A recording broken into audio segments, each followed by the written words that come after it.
Welcome to the first episode of the Business Pulse. This is a new podcast for the Kingsport Times News, just discussing all things business, so we'll just get right down to it. So today I have two guests with me here today, so if you all don't mind to introduce yourselves. Yeah, my name is Brea Roberts, and I'm the director of the new Appalachian Highlands Women's Business Center.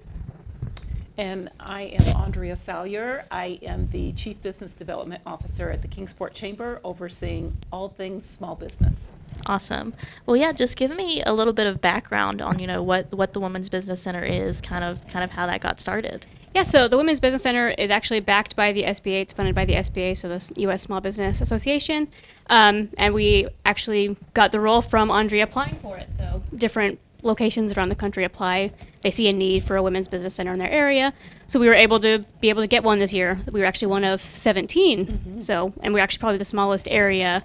Other bigger cities like Honolulu, DC, Houston, LA got their second one. So we're really fortunate to be able to get one in our area. Yeah. And, I've talked to you before about how this is something that's been years in the making. Yes. It's something that's really been a passion project for you, if you wanted to talk about that. Yeah, it was, definitely was one of the first things that I wanted to get done in Kingsport in the new role. But I quickly learned that it was not as easy as I thought, to get an asset like that in the region. So yes, it was a over 18-year type of endeavor to get that.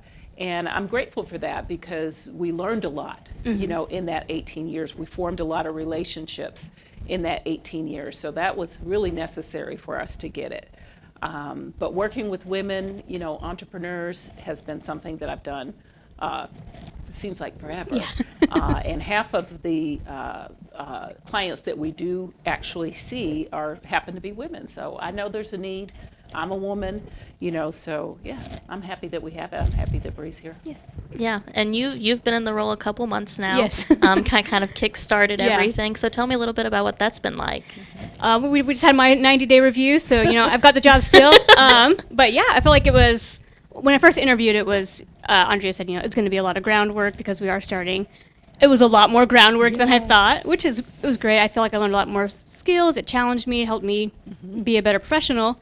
But it is a lot of trying to get it established while also running, getting it to a place where people want to come in, while trying to figure out how I'm going to help them. So it's been a lot, but it's been really fun to learn a lot of new skills. Mm-hmm. Yeah, and you cover a 10-county Yes. area, so that's Yes. that's a lot of ground to cover, Mm-hmm. and that's going to take time to get to know Yes, your clients exactly. and everything. Yep. Yeah, that was another reason that we were so excited to have the Women's Business Center because you can, as you pointed out, you can only serve so many people as much as you try. So to have that help, that additional person in the field to be able to help was essential. Yeah. And we are planning to grow that even more. Mm-hmm. Yeah. So, what has the day-to-day looked like for you kind of, in these first 90 days? I'm sure it's been hectic. Yes, but I feel like, every day looks a little bit different. So it depends on, what my focus is at the moment. So I'm, in the middle of meeting with clients now, but the first month and a half, it was a lot of training on how to meet with clients, what to do when they come in for help. So now I'm a little bit more past the initial training. So coming in whenever clients make an appointment, trying to see how I can help their business grow, try to help them get funding, government contracts, things like that. Also trying to plan networking events. I know there's a lot of need for women to have a place to meet with other women, bounce ideas off of each other. We've already had 2. We had one in July, we had one in August, we've got one next month. And we already had some great feedback. A lot of women come back and say that they've already made great friendships, they're already frequenting each other's businesses, which is, literally the goal. So I'm glad that that's working out. And then also we've got a part-time employee at our WBC. Her name's Caroline, so she does our events and communications coordination. So she's also working with her a lot and seeing how we can get our social media running. So we've got a lot of different boxes going on. So it's a lot of, juggling, but it's a lot of fun juggling. So yeah, you've been doing is it monthly events? Yes. Yes. Yep. So just talk a little bit about that, what you all have done so far. So our very first event was in July. It was the end of July. So we did a lunch and learn, essentially. We had catered lunch. The first one was a lot more chill, laid back. It was mostly just introducing our new program. So our goal was to get 20 women to come. We were afraid that might have been a little too high, But we actually had 46 women show up, so we were very proud of that. I think, we had a lot of people come, connect. I was able to meet a lot of new people that I didn't know in the area. And it wasn't just Kingsport. That's what I was a little bit worried that since we're in Kingsport Chamber, that's where my office is, it would just be Kingsport. But we actually had quite a few people. We had even somebody come from Virginia. They've heard about it. Yeah, Bristol, Johnson City. We had some people from Morristown and Greenville. So my goal is to get further out there, but it wasn't just Kingsport, which was great. And we had more than double our goal people coming. And then in August was our first more actually seminar topic based. We had, her name is Jennifer Yu. She has a marketing company. So she came in and did a very basic marketing 101 for business owners. So far, a lot of the clients I've met with, a lot of them were needing marketing help. So I saw that was a need. We got that kicked off, which that was actually a great event. Everybody came with notebooks, ready, asking her questions after, meeting with her.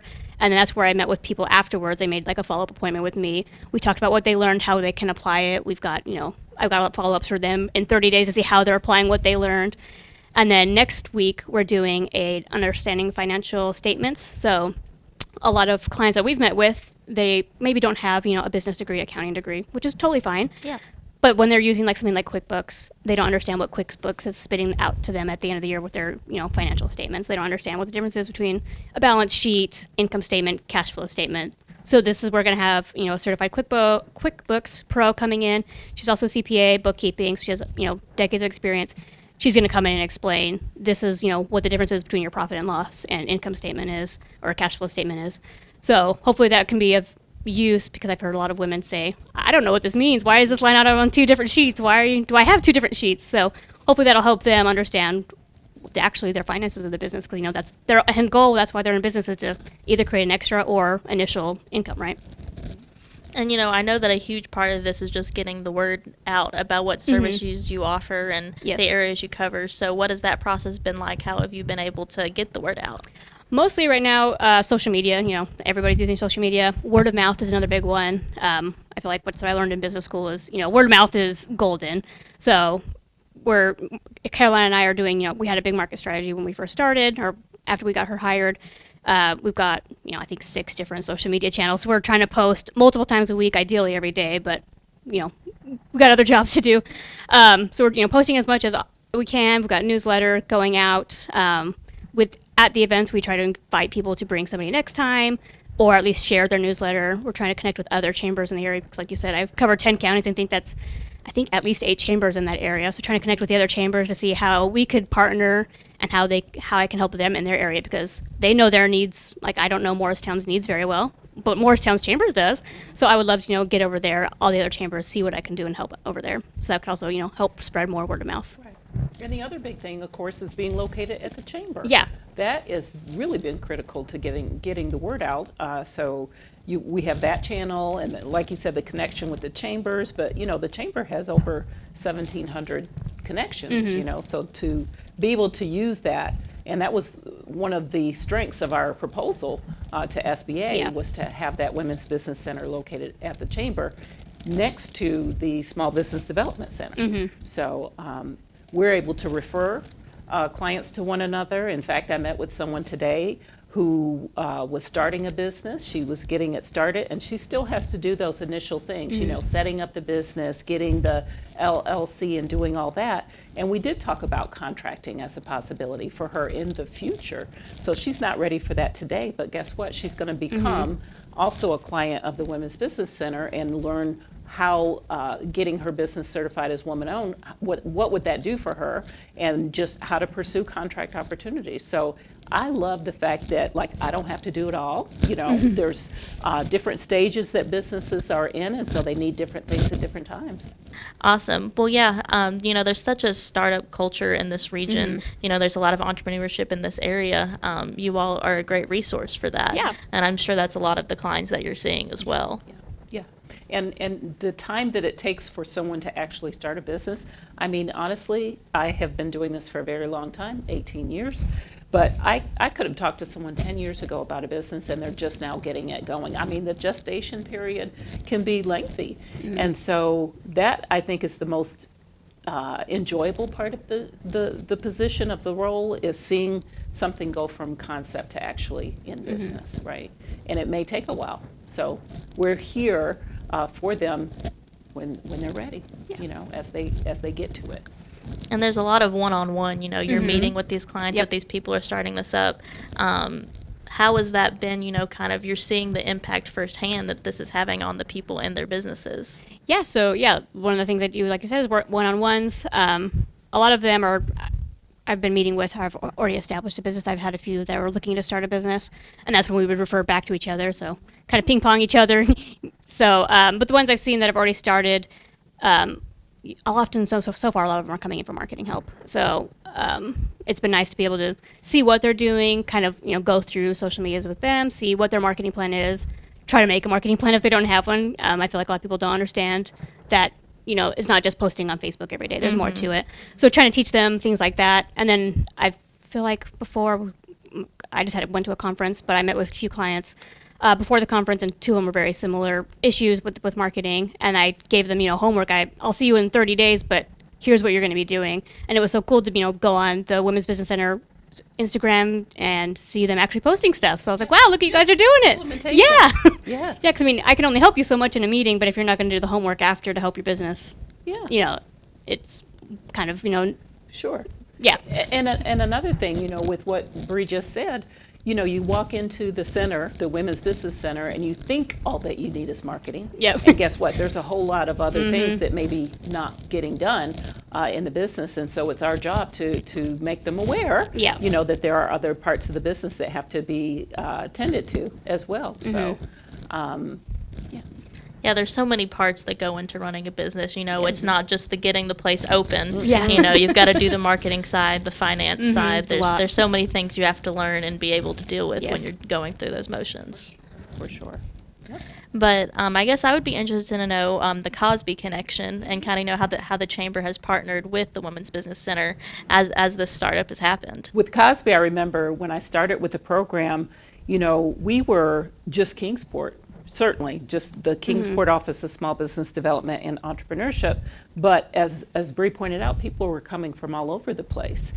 So it was difficult to turn someone away and say, hey, I can't help you. So we've always been looking for ways to help more people. And so by having Cosby be the umbrella and then bringing on the Small Business Development Center affiliate office in 2011, and now the Women's Business Center in 2024. Yeah. Right, but we have added on those components that help us reach more clients, to be fair. So we plan to continue growing, but right now we're building the infrastructure. We've got a good base, a good foundation, thank goodness for the Kingsport Chamber. And that's how we were able to get this grant opportunity with the SBA. They saw that stability, and they saw actually how the chamber was able to incubate programs, because we have different programs at the chamber. As you know, the Cosby program, we have, young professional program, we have the tourism, but that was just evidence that, we can grow a program. So we're excited about this opportunity. The contract with SBA is 5 years to get started. So the first 5 years, and we're just working on building it and really differentiating it from Cosby, though, too. I think that's probably your question, because people ask every day, What's the difference? What's the difference? Why are you here? Yeah, so we want to be very clear, about the focus of the Women's Business Center, which is truly on the procurement piece. So I'll let Brea talk maybe about the conference, annual conference that we would plan to do, but the procurement and also funding, which is important to, everybody in the ecosystem wants to help clients with that. But in Brea's role to help them really get bankable, get ready, get bankable. What do we need to do to prepare credit reports and things like that to get bankable? And then the very unique thing with the Women's Business Center are just the women issues, like balancing home and the business, sexual harassment. There's so many things that are really unique to women, and that's where, to me, the magic is with the Women's Business Center. So if someone comes in, we had this conversation just yesterday, and they say, I want to start a business, how do you do that? Well, your SBDC can help you with that. We can take care of that. Now, if you come in like my client today and say, I want to start a business, and I'm thinking at some point I want to do business with the federal government, that's when I'm going to refer them to Brea. So there is actually a big difference, on what we're going to be working on. We're going to collaborate definitely on some things, but there's a lot of work that she'll be doing that I will not. I'll Yeah. be referring it to her. Yeah. Yeah. Like at my conference, we learned a little bit about government contracting, which is one of the key things that makes me different than Cosby or SBDC. But be able to get a government contract, women's business need to be women business certified. So like tomorrow I have an SBA training on certifications and how to go through that process. So I feel like women maybe don't know all the hoops they need to jump. I mean, even just business owners in general don't know all the hoops when they're first starting. So that's, how we can work together is showing them the different hoops, helping them through the different hoops. Yeah. And another difference maker, I think, is I have a role with the Tennessee Lottery on their advisory council for minority participation. So what that means is this is a group of people, folks like myself, that are sitting with Tennessee Lottery, and we want to make sure that minorities are getting their piece of contract opportunities. And so fortunately, the Tennessee Lottery always exceeding their goal, so they're not, lacking in any of the areas.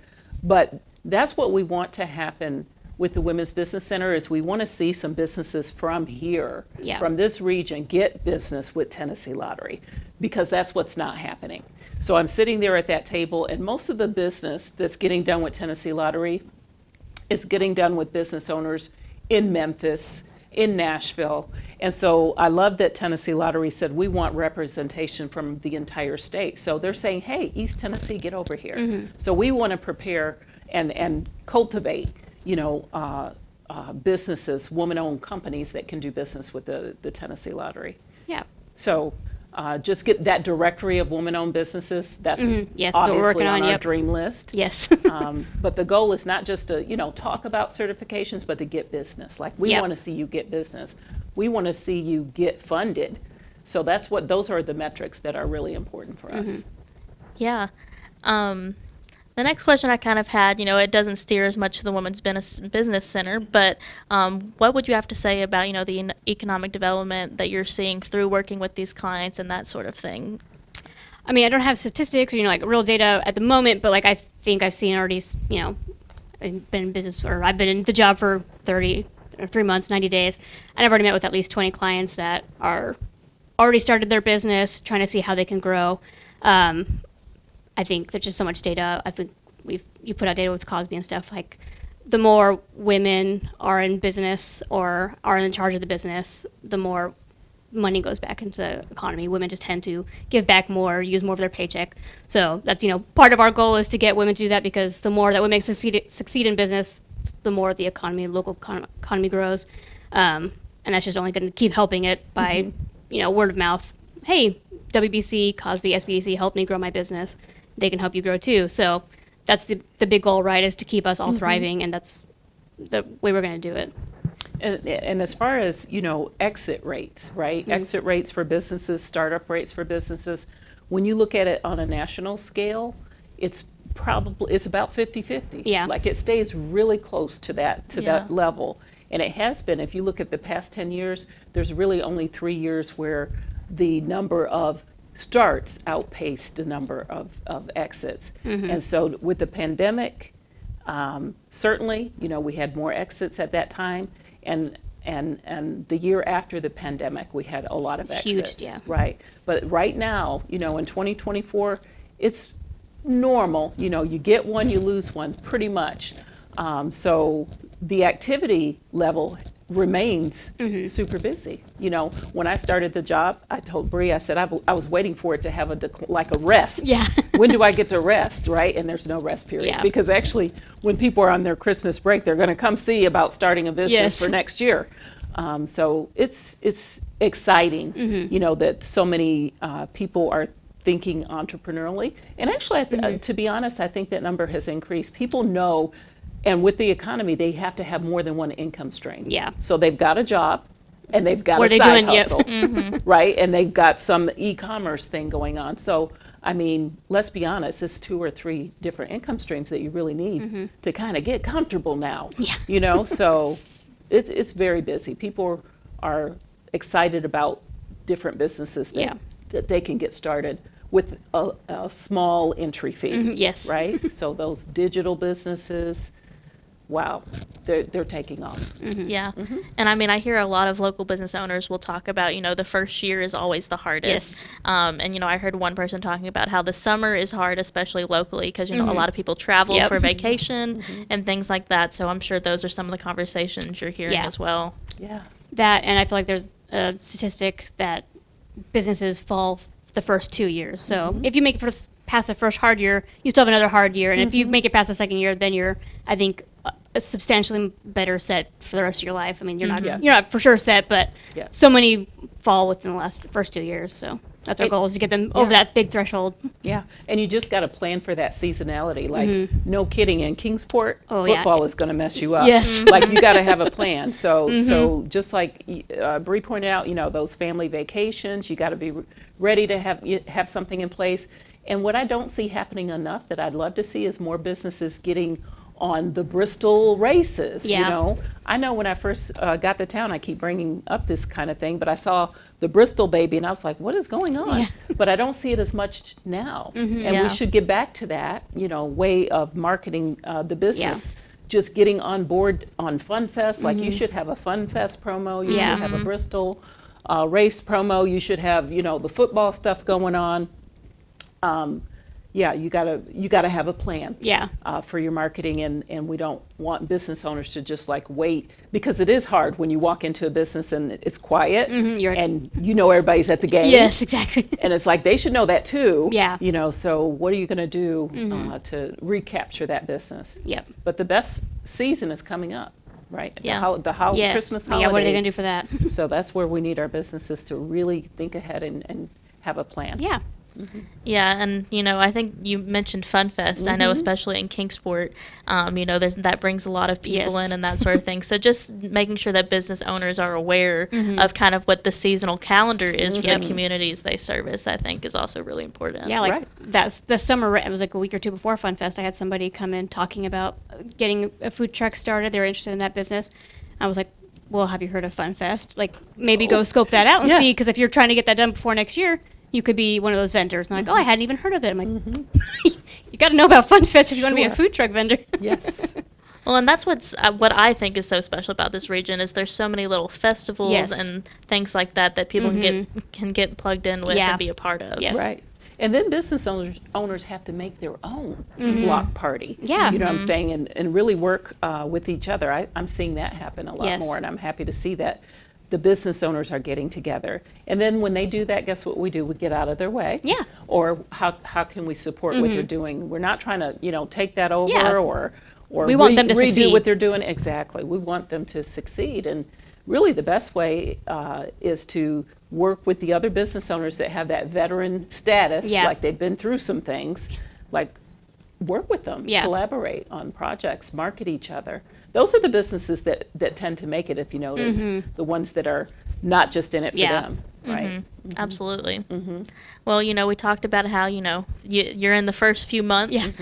What is kind of your outlook moving forward, or some things that you're looking forward to, in the next year or so? Yeah, so one thing we're trying to get going is we don't have an exact term for it yet, but a workshop, so women come and basically become a part of a cohort so they can be in classes with each other, but they're trying to learn specific topics. So we're trying to see what topics to cover for that, if there's a need for, a whole finance cohort, marketing, strategy, things like that. But that's my big goal, is to get these cohorts going so women can really get into the nitty gritty, have a once a week meeting, Zoom, in person, maybe have some type of worksheet to go through so they're really getting invested in trying to help Yeah. their business. Pitching their company to an investor. Yeah.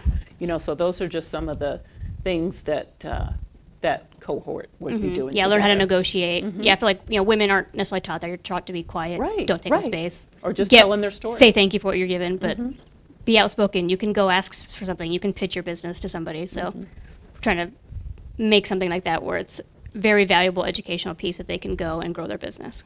And we're working on that on putting that together. Bree, you want to tell them about the survey that you got going? Yes. Yeah, so I'm working with some professors at ETSU and the College of Business and Technology, and we're putting together a survey that will go through the 10 counties that I cover, which is, a large area. But this way I can find what their unmet needs are, and then I can try to start tailoring, services like this workshop, for example, to see what they feel like they don't have around to help them start or grow their businesses. Yeah. So the content of that cohort, that curriculum, is going to depend, on the survey results. Yes. So I Yeah. hope your viewers and listeners Yes. will take the survey when they see it come across their desk. That would be critical. Yes. Well, awesome. Well, I appreciate you guys sharing and just sharing a little bit more about the Women's Business Center. So, Yes. Yeah, thank you so much. Thank Thanks you. for having us. Thank you.